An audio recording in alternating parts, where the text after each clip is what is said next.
వాళ్ళు మంచి ఎడ్యుకేషన్ పిల్లలు మీలోనే వెళ్తారని మా మహారాజు గారి ఆశీర్వాదంతో మీరు ఖచ్చితంగా ఇంతమంది ఉన్న స్టూడెంట్లో మినిమమ్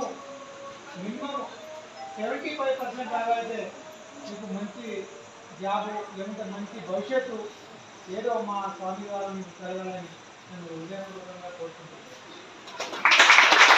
ఉన్న ప్రదేశంలో మేము ఇలా స్వామి గారి దయ వల్ల మీ పాఠశాలకు రావడం జరిగింది. మా స్వామి గారు చాలా విశిష్టమైన మనసు. ఆయన ఏది కోరుకుంటే అది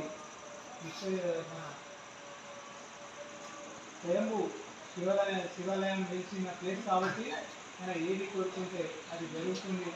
అతని జన్మదిన